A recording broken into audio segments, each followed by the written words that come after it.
Life ఇచ్చిన ముగ్గురు ఇక్కడే ఉన్నారు. సాయి దుర్గా తేజ్, వరుణ్ అండ్ చాలామందికి తెలియదు నిహారిక కూడా.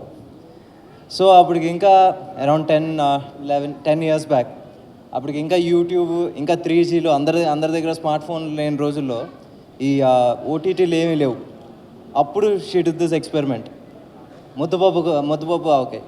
దానికి వచ్చేసి వెంకి నువ్వు రాస్తావా, దాని ముందు మేము ఒక షార్ట్ ఫిల్మ్ చేసాం. నేను వచ్చి దానికి ఏడి, తను వచ్చేసి హీరోయిన్.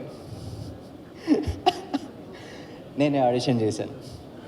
సో వచ్చేసి అప్పుడు అడిగింది రాస్తావా అంటే యా నేను రాస్తాను అన్నాను. అప్పుడు అలాగా నేను ఫస్ట్ టైం ఒక వెబ్ సిరీస్కి నేను రాయడం జరిగింది.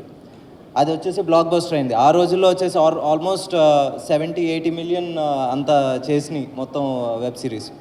సో అలా చేసిన తర్వాత నేను వరుణ్కి నేను కథ చెప్తే నా గురించి రికమెండ్ చేసింది.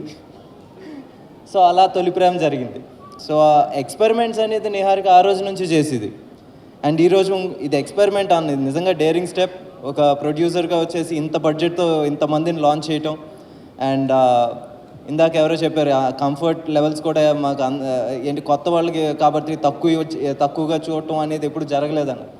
నిజంగా హ్యాట్స్ ఆఫ్ నిహారిక. ఎందుకంటే నాకు తెలుసు ఈవెన్ పెద్ద సినిమాలు చేస్తున్నప్పుడు కూడా వీళ్ళకి ఇది ఎందుకు చాలులే అనుకుంటూ చూస్తారు. నిజంగా అది నువ్వు చేయకపోవటం యాజ్ అ ప్రొడ్యూసర్ నిజంగా హ్యాట్స్ ఆఫ్. అండ్ ఫనీ గారు నిజంగా thank you sir. And Ramesh sir నిజంగా సార్, ఎందుకంటే ఆర్టిస్టులను బాగా చూసుకుంటే చాలా అంటారు. నిజంగా సినిమా బాగా వస్తుంది. ఇక్కడ అందరూ there are so many happy faces here. So ఈరోజే చెప్తున్నాను, ఐ థింక్ ఇందాక నీకే చెప్పాను, ఇప్పుడు చెప్తున్నాను, వాట్ ఎవర్ ద బడ్జెట్ 3 రోజుల్లో రికవర్ అవుతుంది.